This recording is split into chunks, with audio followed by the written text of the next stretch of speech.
Whoever did that whooping and hollering, that was the appropriate sound, because that was the coyote chant. Woo, woo, woo. Okay, so could we all please stand for our opening song? We are all friends here. Woo! We are all friends here. There are no strangers once you walk inside that door. Welcome you to linger in this family of love and hold you in our hearts the way you are. We are all friends here. There are no strangers once you walk inside that door. We welcome you.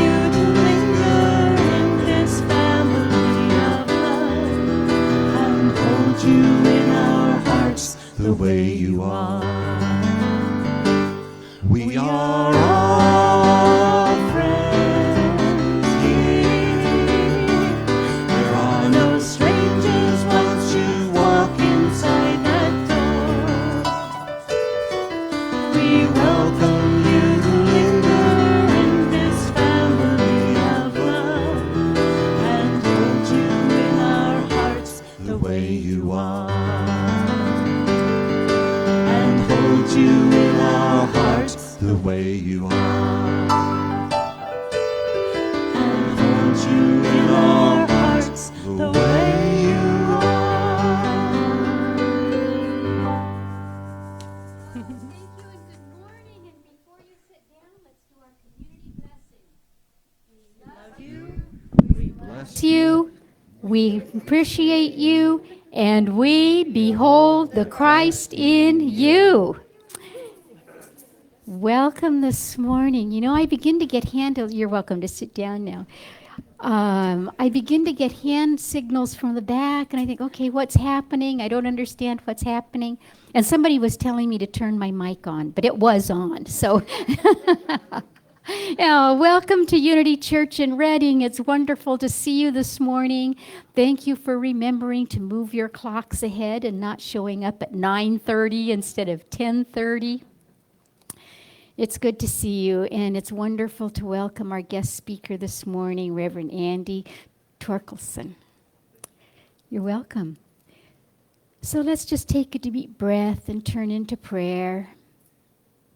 Into that deep inner space where we always connect with Spirit.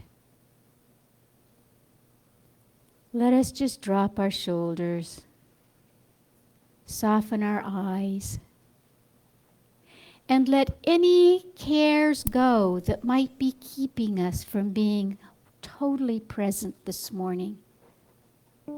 Present so that we can receive all that Spirit will be offering us. Letting go all the cares of the world, knowing that there is quite enough peace and love and joy in this room for the world. That there is enough peace and love and joy in your heart for the world. And as we hold each other in love this morning, our caring, our love, especially surrounds Chris, as his dear wife Candace made her transition this week. We know that Candace is free from her body now that was no longer working for her. And we know also the sadness that comes with the loss of a loved one. And for anyone who is experiencing loss or illness, our love surrounds you. So as we sit together in community, in support, and in love, and in peace, I say thank you, God. My heart is so full, and so it is. Amen. And now, Ken.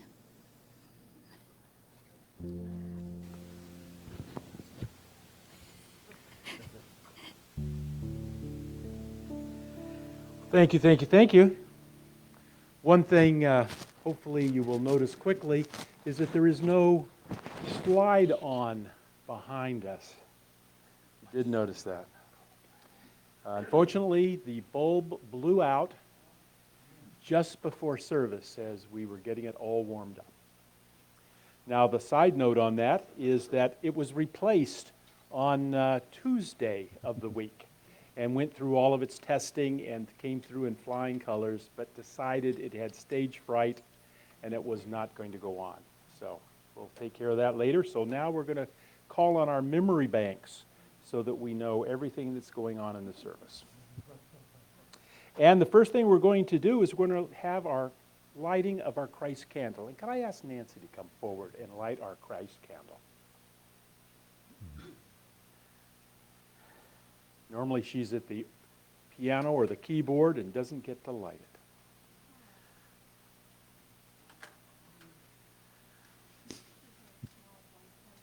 Oh yeah, there you go. See, I never do this. Sorry.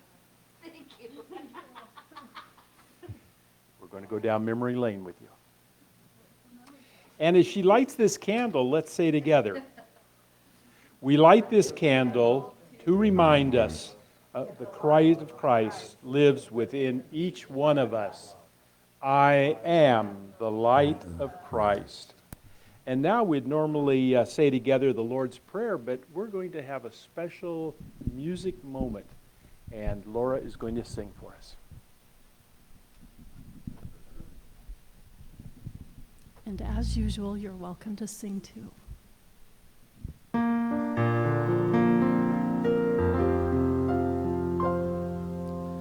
Our Father, who art in heaven, hallowed be thy name. Thy kingdom come, thy will be done on earth as it is in heaven. Give us this day our daily bread, and forgive us our debts as we forgive our debtors. And lead us not in temptation, but deliver us from error. For thine is the kingdom and the power and the glory forever.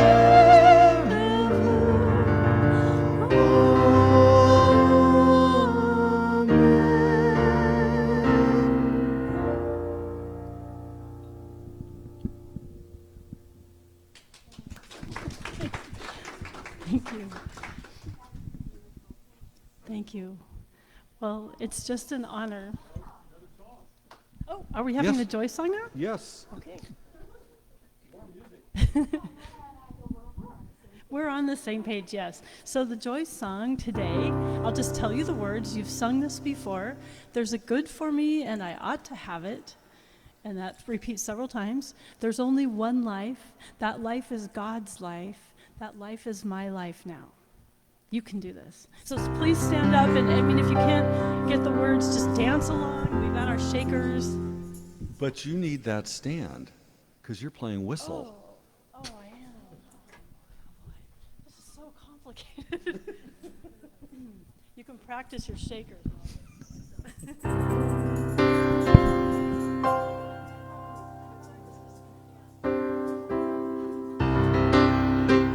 Okay. Okay. 1, 2.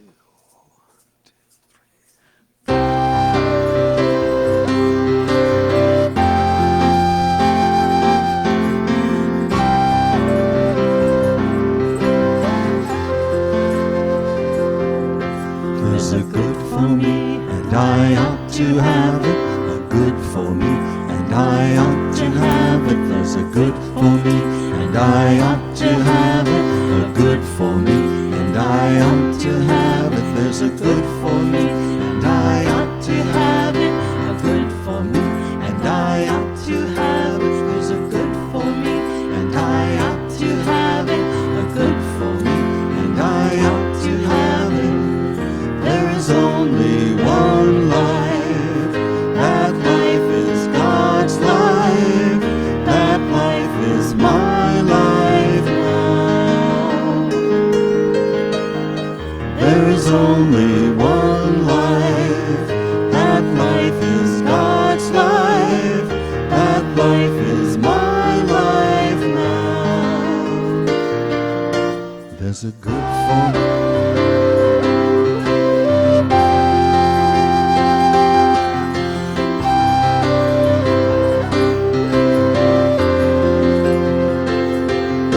There's a good for me, and I ought to have it. A good for me, and I ought to have it. There's a good for me, and I ought to have it. A good for me, and I ought to have it. There's a good for me, and I ought to have it. A good for me, and I ought to have it. There's a good for me, and I ought to have it. A good for me, and I ought to have it. There's only one life. That life is God's life. That life is my life now. There is only one life. That life is God's life. That life is my life now.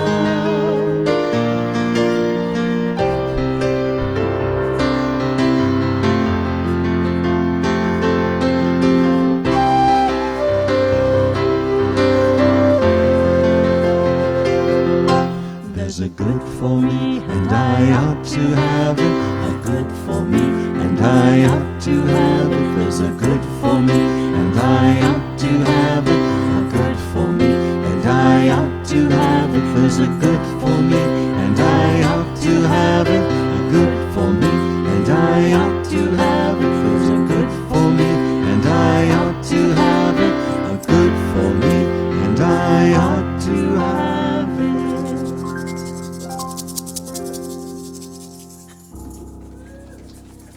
Thank you all. Good singers. Woohoo! Is this Al, our daily word guy, is coming on up. He's wonderful.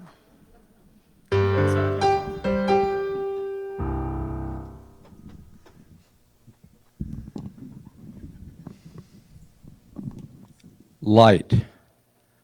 Light is our daily word. Interesting that sometimes the mechanical lights can go off and can be replaced. The great thing about the lights inside of us is that we can really control whether they go on or off, right, Courtney? Yeah, and we have a choice to keep our little lights burning or brightly and sometimes brighter than others. A special welcome to all those that aren't with us at home or elsewhere, but you are with us in spirit. And as we get into today's word, daily word, which is light, I hope we will keep a special light glowing for the good folks of Ukraine, Poland, and others that are really facing some challenges, times, and need all the light and love that we can share from here. The words today for light are: the light of truth dissolves all darkness. Will you join with me, please? The light of truth dissolves all darkness. A bird's cheerful song interrupts the quiet of the night. The dark sky grows lighter and puffy clouds begin to glow with a beautiful shade of pink. Brilliant rays announce the sun's arrival.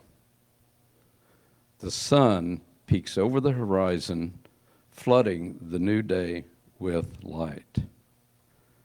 Light dissolves darkness in my consciousness in a similar way. At a challenging time, my heart responds to the hopeful thought that this too shall pass. Hope grows into faith as my mind opens to divine wisdom that is always mine to claim.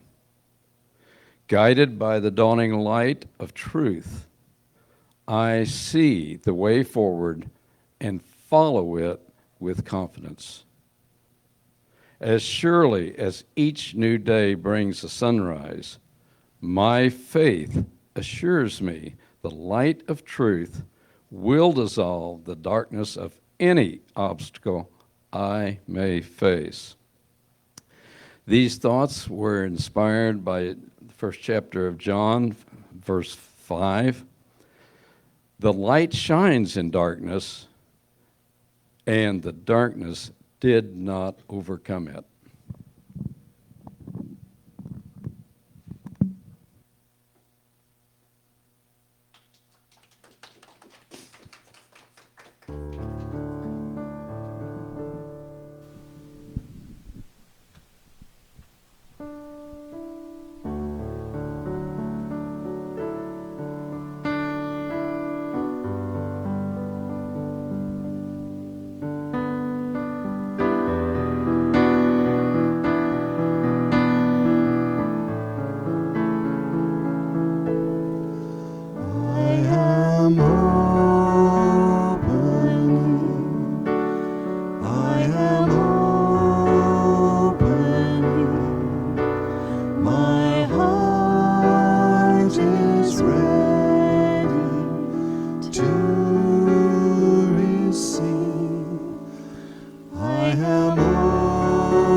Divine Spirit, as we relax and prepare for meditation, we feel ourselves being supported by the chairs in which we sit. We take a nice breath, God's breath, and we let go of the trials and tribulations of the day. We prepare to go within, that place within us of divine wisdom, divine joy, our willingness to be one with Spirit. So as we rest in the silence, we feel that energy flowing through us, out through every orifice of the body, through every cell, bringing healing, bringing love, bringing light. And it crosses into the community. This sanctuary is filled to overflowing, and it becomes the light of the community. It flows out to the entire country and to the world. We are one in spirit. We are one in the divine light. And we ask that it be with every person as they accept it, as they are willing to be spirit. So into the silence, into the rejuvenation of our bodies.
As we slowly return to this time and this place, we hold that love and we bring it forth.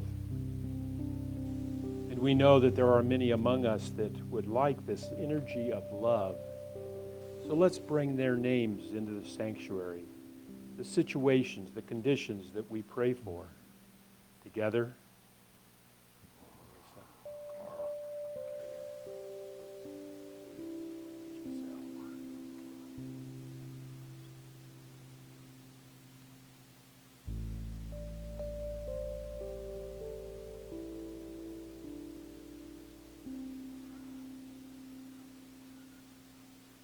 And we know that all prayer begins with us.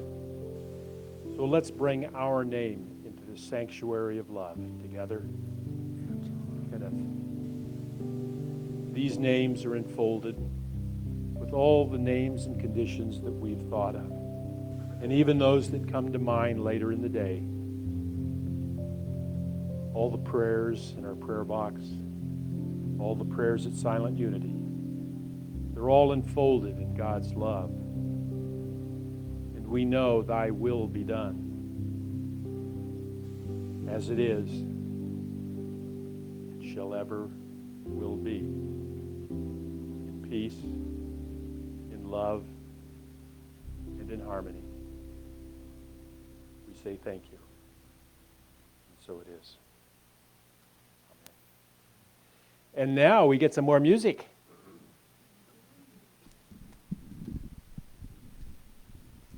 Now again, we don't have the overhead for this, but you know this one. Our thoughts are prayers, and you're welcome to sing along with us.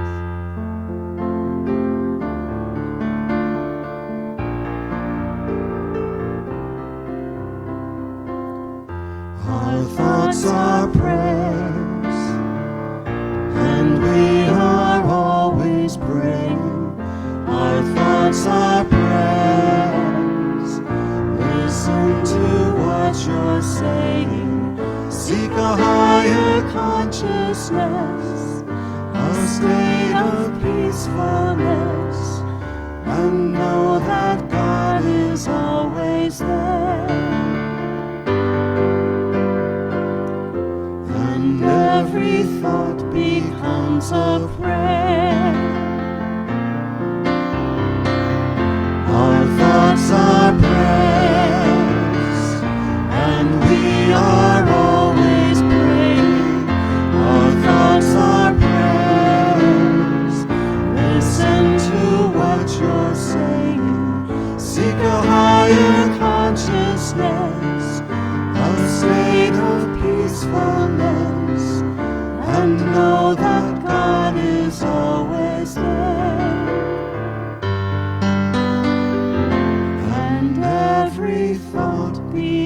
comes a prayer.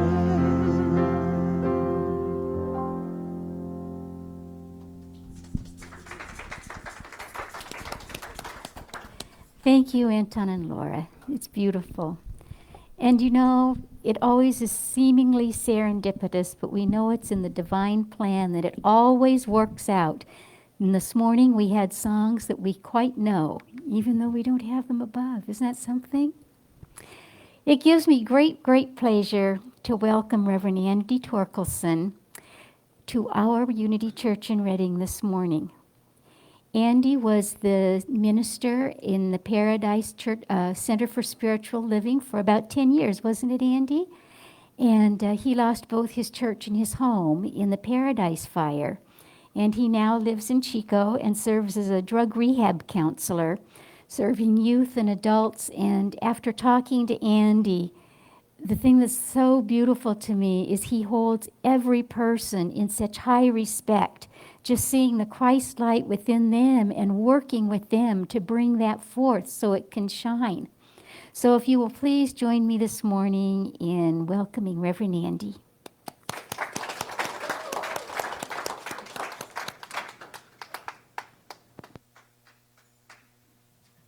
Nothing flat, Andy.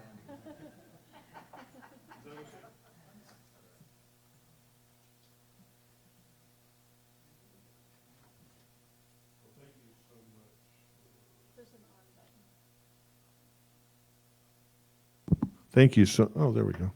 Thank you so much for having me here and the invitation. I really appreciate it. Oh yeah, I get to take that off.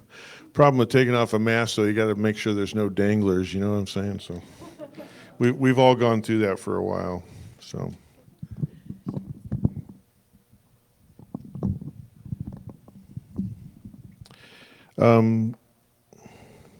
It's interesting. I didn't anticipate the introduction that I was linked to Paradise, and I appreciate that because it's interesting and synchronicistical. Because that song that they did, "Our Thoughts, Our Prayers," for years when we did our morning prayer at Paradise, that's the song that we set it up with, and. Anyway, just sitting in this chair right now, I closed my eyes and I felt like I was back in that sanctuary. I really appreciate that. So thank you so much.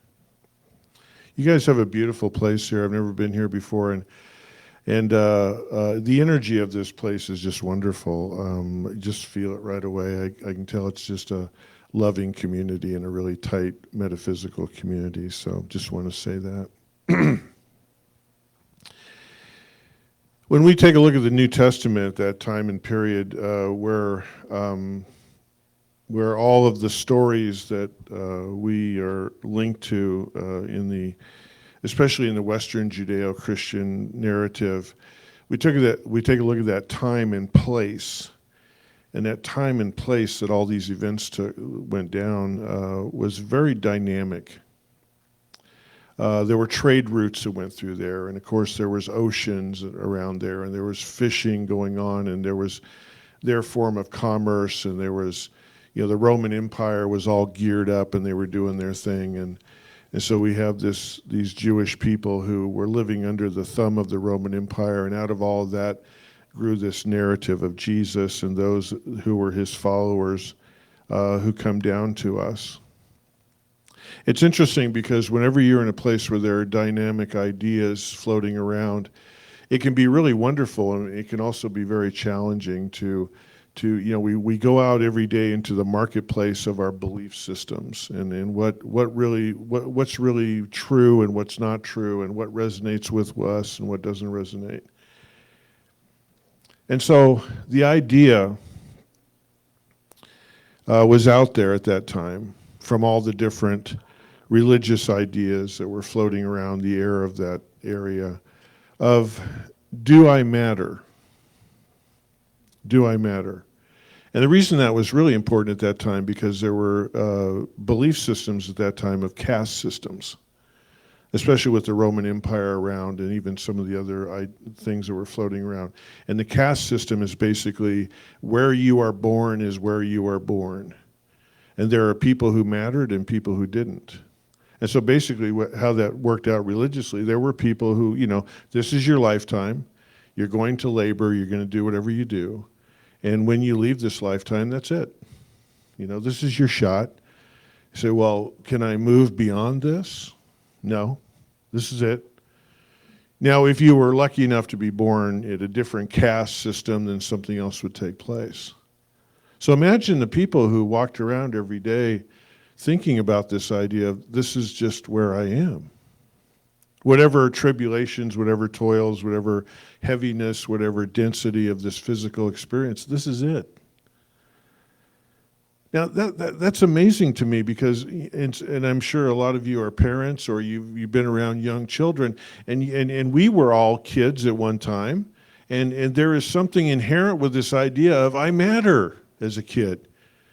I love being around little kids. What do you want to be? I want to be a rock star. I want to go be in the circus. I want to be on videos. I want to go to the moon. I want to be an astronaut. Kids dream. They play. The world opens up to them. I love Don Miguel Ruiz's work where he talks about the idea that he says kids know it all when they come into this world. They know that they're a child of God. They know that they're special. They know that they can't be held down.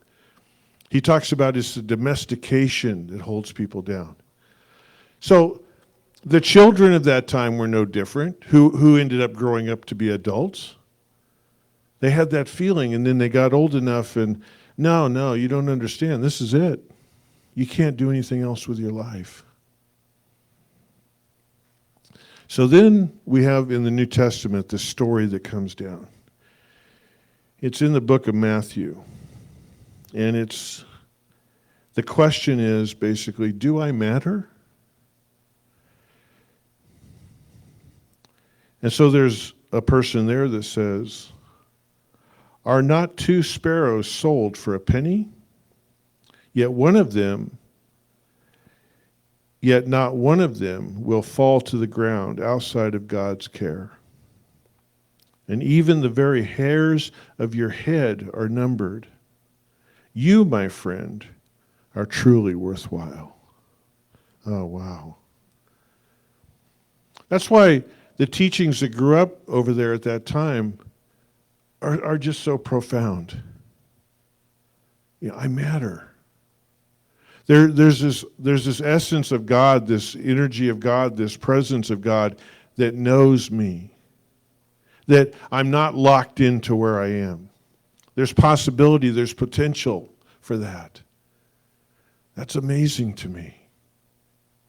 And I would say that the reason that this story, even people who have no backgrounds in Bibles or anything else of the New Testament, they really don't know the teachings of Jesus. This is a universal story. He knows the sparrows. God, Spirit, knows the sparrows, let alone us. There is a power for love and caring in the universe that is each and every one of us. It's our birthright. And I still, I was introduced as working in drug rehabilitation. I've been involved in that world for a long time, off and on. I worked in a parole program years ago and things like that. And it's amazing to me that the people that I encounter, and I can relate to this because of the way I lived my life when I was younger, of being adrift, of being lost, of being untethered, of being, does today really matter for me? And let me tell you how profound this is, this idea. A lot of you who stay up on the news, you hear about the fentanyl, outbreak and the phenomenon of fentanyl and the way it affects individuals who are identified as heroin addicts. And you hear about people using fentanyl, which is a synthetic opiate. It's incredibly powerful in how it kills people. Do you know that when that hit the news, when it got out there, do you know what all the heroin addicts did? I got to get me some fentanyl. That's the truth. Because I might just be able to go out. And I work with clients all the time who tell me, I don't know how many of you are familiar with Narcan. It's this drug that's used on the ambulances and stuff. When you come up on a heroin overdose, it's administered and it can bring someone back from an overdose. I cannot tell you today how many times I've heard someone say, I OD'd, they Narcan me, and I was really upset. What do you mean you were upset? I was just hoping I could leave. So what's the basis of that? The basis of that, from my point of view, is a psycho-spiritual crisis. To not be worthy. To not be worthy to wake up to the sunshine and have a wonderful day. Something has sidelined our value or their value. That's why this story is so incredible. To begin to convey that. You talk about drug addiction and you talk about recovery. Recovery takes place when someone can remember or be turned on to their birthright. I love the idea in metaphysics. We talk about the fact that I don't need to get to God. I don't need to have God get to me. It's right here. It's in me and I'm in it. That's an amazing idea. That's an amazing idea that in and of itself, whether you go into any form of theology or anything else, I think my mic just left me. If you go into any form of any theology or not, it doesn't matter. The fact of the matter is that piece right there has a healing, loving quality. That piece, thank you. That piece right there has a loving, healing quality to it. Just that. Without any...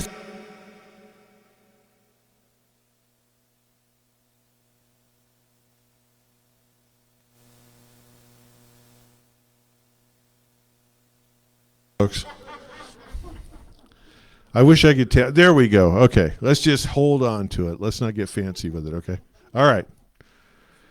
Now, this is important, so I'm sorry. I want to circle back to this because I don't want to lose this. All of the religious ideas, all the theology, all the fanciness that can come into religion, all the stuff you study when you want to be a minister or whatever, the most important healing quality, bar none, is our connection and our oneness with Spirit. All of the leaders of New Thought, the Fillmores, Ernest Holmes, all these people who came through Emma Curtis Hopkins and that lineage of great teachers. This is the cornerstone of it of everything that it is. It was said earlier in here by the gentleman came here earlier. The I am statement, God is, I am. We don't have to look any further than that. But the thing is, from time to time, as human beings, we forget that. And I think it has something to do with the heaviness and the density of the energies of what it is to be a human being on this planet. The fact that, we heard this morning that there's a member of your group who made her transition, who moved on. And so we can look at that spiritually. We can look at it from the sense of truth that she lives on. The real essence of her was not in the vehicle that she drove around in. The Toyota that my body is. That someday that Toyota will pull off the road and the real me will step out and walk away and leave the Toyota there. We know that spiritually. But sometimes we forget that. And so in the moment of a diagnosis, of an addiction, of a relationship that's struggling, of financial issues, we can somehow begin to move away from that truth of ourselves that our teaching wants to remind us of. And the thing that I want to talk about today specifically about that is if you look at someone like me who, I have, among other hats I wear, I have this title counselor, right?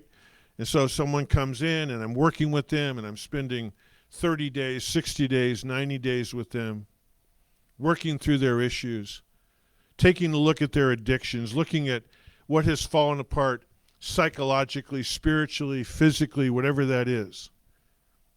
And I'm looking I'm looking to make some headway there. And the bottom line is that one of the biggest things we have to do is to sell them on the idea of self-worth, of birthright, of divine connection, because sometimes we forget. And it is the bedrock, it is the foundation of the New Thought teachings that prayer is the centerpiece. Prayer, affirmative prayer, the prayer of bringing us together, and how powerful that is. That reminds us of who and what we truly are. In this last year, just a couple of months ago, my sister and her husband moved to Texas. They moved to Texas a little over a year ago, but there's something that happened within the family a few months ago. So about the time, my sister had 6 children, and they're all adults now, and 3 of them moved down there. They moved down there. My sister and my brother-in-law. My brother-in-law had been a truck driver for, 35 or 40 years for different companies, and he finally retired and went down there.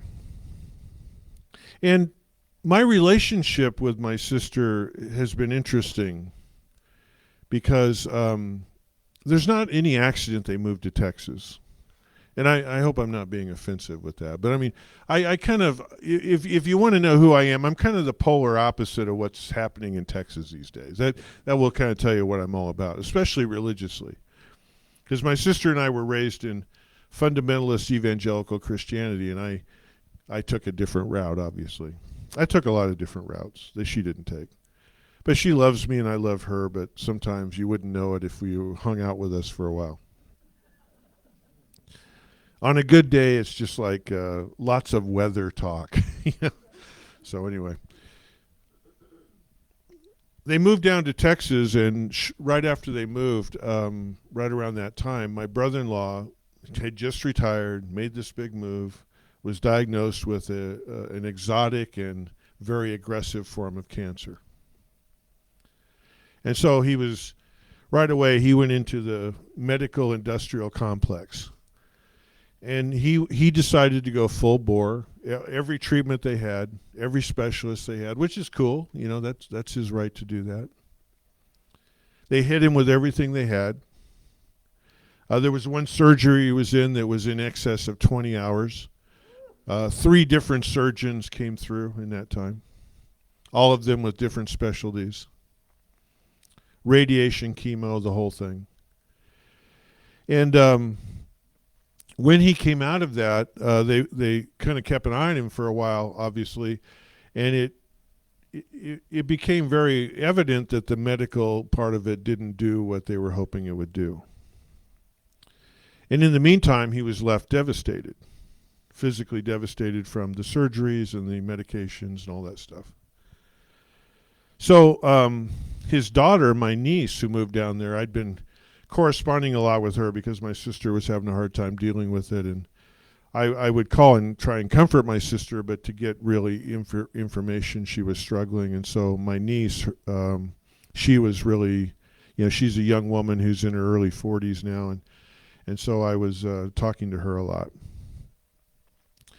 So one day I talked to her on the phone. I said,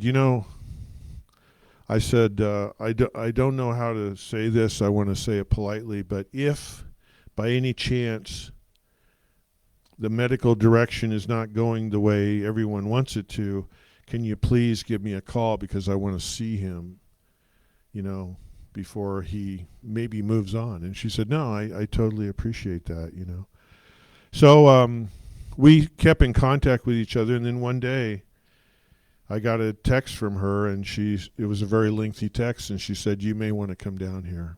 So I did. I put together a trip really fast, went down to Texas, spent time with him. I was down there for a couple of days, had to work it around my work and my other things going on. And so I wanted to spend as much time as I could with him, and so he had this doctor's appointment, and his daughter and I and he went to the doctor's appointment together. And we go so we're sitting in this waiting room to see one of the specialists. And out of the blue, Now, this is a gentleman who's a fundamentalist evangelical Christian, which is nothing wrong with that. Just I want to give you the context of this. So he starts telling me about a woman who had sent him a prayer. And it was the most wonderful prayer he'd ever read in his life. And he said it made him feel loved.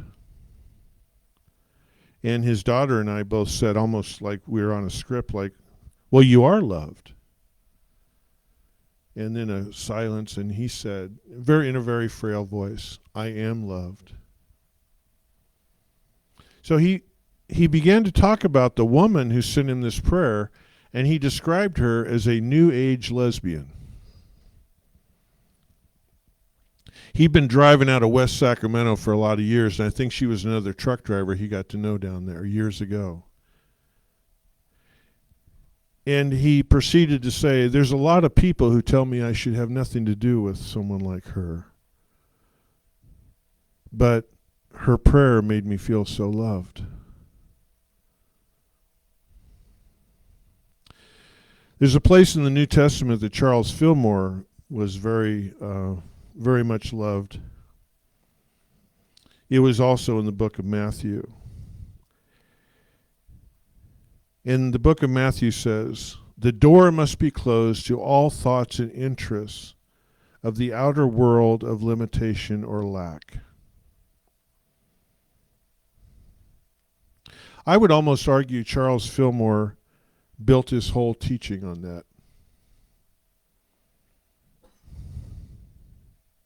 Charles Fillmore said, good or God or love is all that we truly desire. I love that. Cars, jobs, relationships, bank accounts, clothes, whatever. See, when push comes to shove, what Charles Fillmore says right here is the absolute truth. God or good or love, which are all synonymous, is all that we truly desire. And those high ideals bring spirit into manifestation through faith, affirmation, praise, and acknowledgement. And Charles Fillmore goes on to say, we must go into the consciousness of this and close the door to be in that place of love, that place of coming together. Now, I never read the prayer the woman sent my brother-in-law, never heard it recited, but I know that that's what she did. She brought him into that place, and they closed the door. And in the midst of his pain, in the midst of his angst, in the midst of his fear, in the midst of all of that, he discovered his oneness. Maybe for the first time in his life. I don't know. To go up against that diagnosis, that heavy kind of earth energy that we come up against from time to time, where we lose our faith, and she restored it. I love these bumper stickers we see, and you always know it's some metaphysician who has it, it says coexist with all the symbols and stuff. That's exactly what she did in a prayer. Not with a flag, not with a bumper sticker, not with anything else. Simply, she heard about him through social media, sent him this prayer over some social media, whatever. I'm not really a social media person. And there it was. And he said, a lot of people say I should not have anything to do with her, but why wouldn't I? Because she obviously has a relationship with God that she was able to share with him.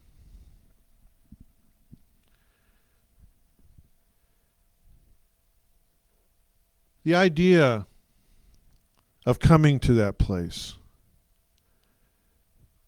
is an ancient idea. The flute players of the Southwest, the dancers throughout the world, all of our ancestors who were hunter-gatherers, who picked up the earliest and invented the earliest ideas of music making instruments, and coming around a fire and dancing and raising their hands to the stars. Imagining themselves at one with the planet on which they lived, where they harvested the vegetation and the fauna that they would need to survive. And all those teachings where, in order to do that, you came into oneness with the flora and the fauna. That's what those dances were. That's what those prayers were. It wasn't from disconnect, it was from connection.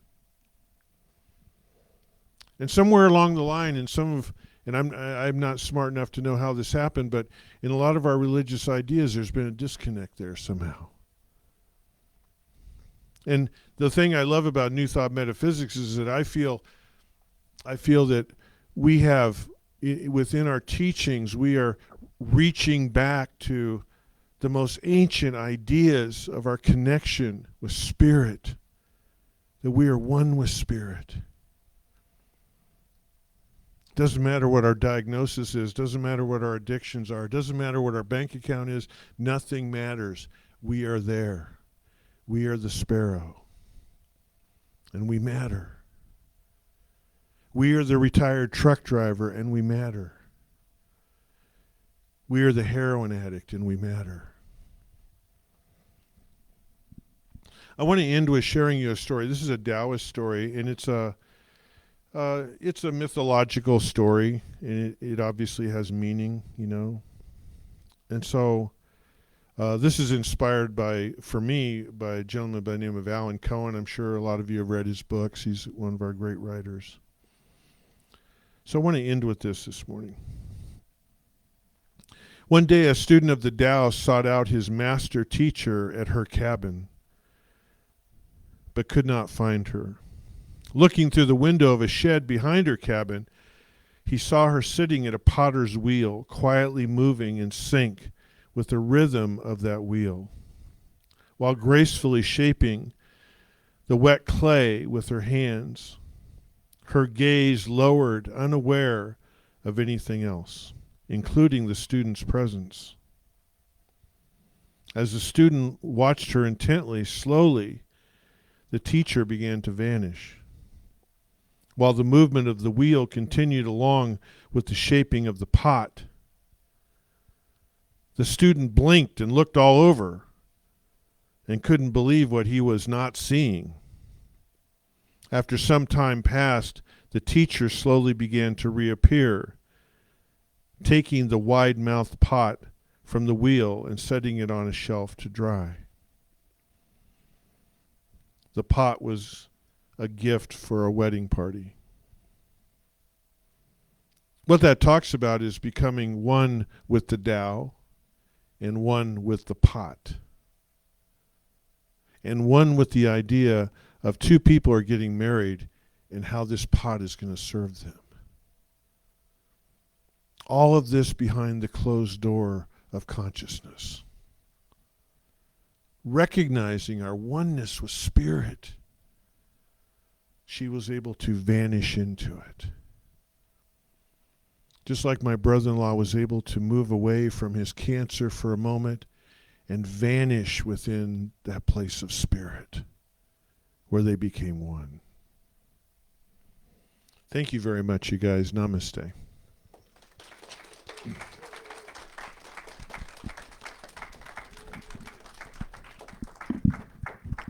Got stuff falling all over the place here.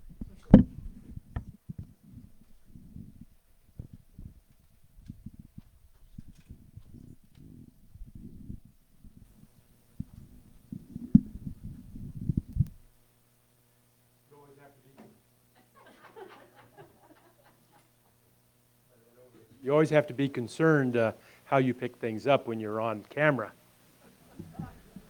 Well, thank you, Reverend Andy. That was a fabulous talk, and we'll think about it all week. Thank you very much. And let us ask our ushers to come forward. And hopefully Ron and Buford realized we waited the offering until you got here. We didn't want you to miss out. So let us start with our consciousness statement. Divine order is now manifesting in every phase of this ministry through its expanding prosperity, attendance, and by being a light on the path for others. And now let us bless our offering together. Let's hold our offering in our hands. Divine love, through me, blesses and multiplies all that I have, all that I give, and all that I receive. Abundance. God bless. Thank you.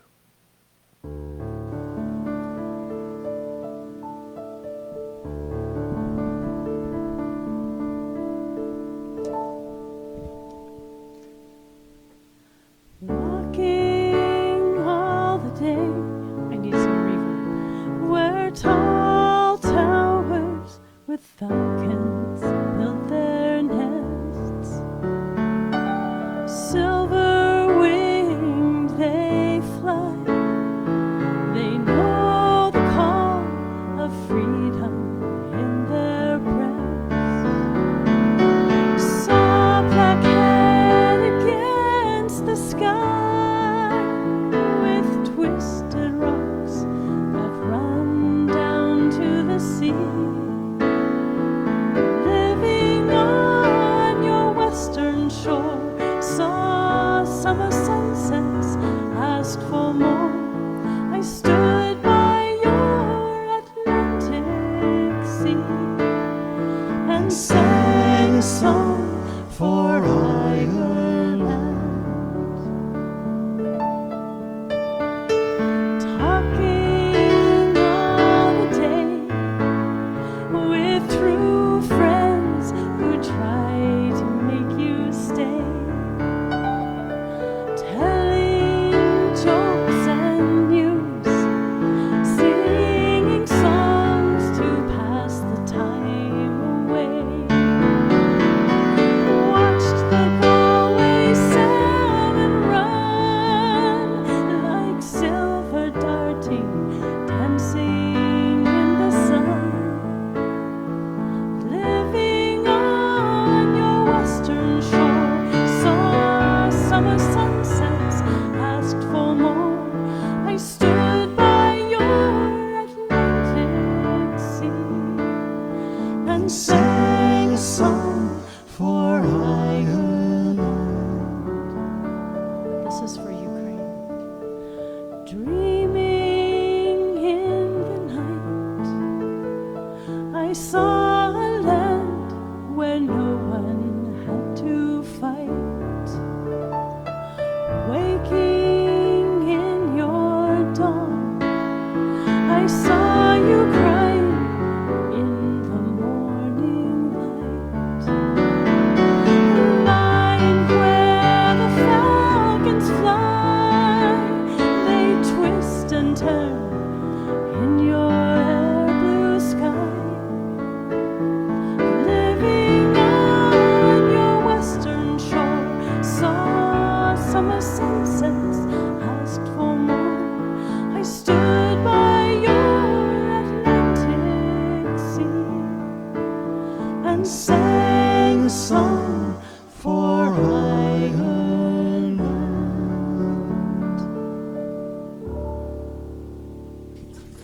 Thank you.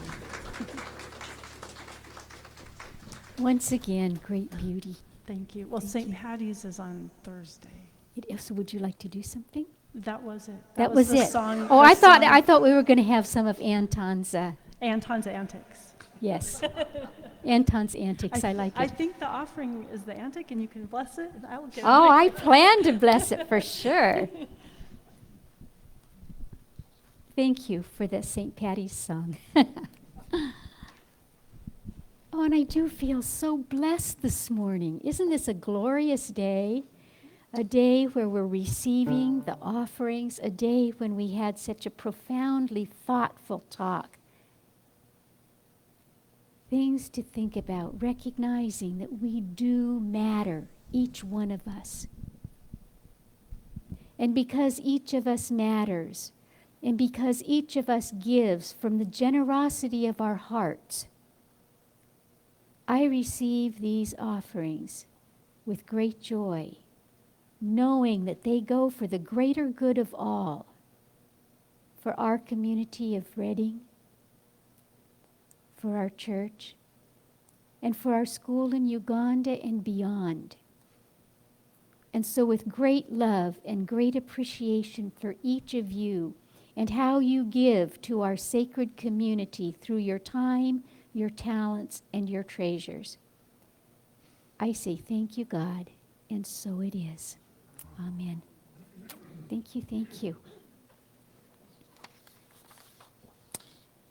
Now, I'm sure this is your favorite time of the day when we do our announcements. First of all, I'd like to thank all of the volunteers and Anton and Laura for being here this morning so that our service can run smoothly. And you know, one of the things we know about our place here is that we frequently have little glitches.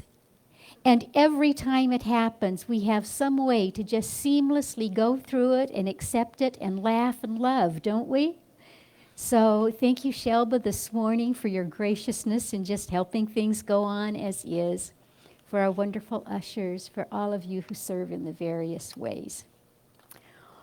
Our office will be open this week, Tuesdays through Thursdays, 10 to 4. Ken and I will both be here this week. You can see Ken or me before or after service for prayer always. You can call in during the week, and you can stop in. We love to see you. Our noon meditation is Tuesday, Wednesday, Thursday this week from noon to 12:20. We love to see you in the sanctuary. The call-in number is on the wall in the hallway, and the number is in your e-news and e-blast. This week, we have a Course of Love on Wednesday mornings at 10, facilitated by Ken. We have a Course of Miracles, a Course in Miracles, on Thursday at 10, and that is facilitated right now by Nina Bordalazzo. And we have the Way of the Heart, that is on Thursday afternoon at 1, and it is facilitated by Lori Euler.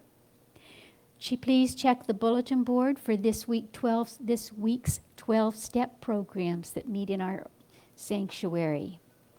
A couple of weeks ago, we talked about volunteering and ways that you might be interested in serving our sacred community. The blue sheets on the back table give you various ways, and if that doesn't have something you'd like to do, just write on the back something that you would like to do to serve our community. The presence process, which is going to begin on March 30th, is facilitated by Lori Euler. And I know I told you last week that I took that class in the fall when it was offered, and I highly, highly recommend it. It's a wonderful class. We'll be meeting from 1 to 3 for 10 weeks, beginning March 30th. Our annual meeting is right after service today, and I do encourage you all to stay. This is probably our most important meeting of the year because not only do we affirm today our new board members and nominating committee members, but also you will understand and hear the state of the church at this time as we're coming more fully out of the pandemic and into our transition period as I begin to work away from our church and someone else steps forth to serve in a beautiful and loving way. Just to encourage you to stay, we have some treats in the social hall this morning, so please do take advantage of the treats. I have an extra Unity calendar, and someone recently asked me if there were any calendars left, and there weren't, but I happen to have one, so if you'd like a calendar, come up after service, and it is yours. We look forward to seeing you next Sunday here in the sanctuary, where Reverend Ken will be our speaker. And you can also see us on YouTube during the week and on Facebook Live as we stream. So if anyone else doesn't have anything, is there anything else we'd like to talk about? All right, then let's stand and sing our peace song together, and we will have our prayer for protection, which Diana will read the response to.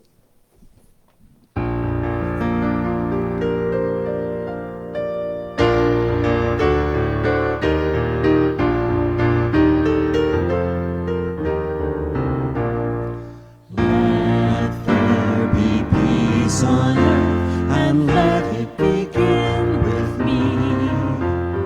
Let there be peace on earth, the peace that was meant to be. With God as creator, family all are we. Let us walk with each other in perfect harmony. Let peace begin with me. Let this be the moment now. With every step I take, let this be my joyous vow. To take each moment and live each moment in peace eternally. Let there be peace on earth, and let it begin with me.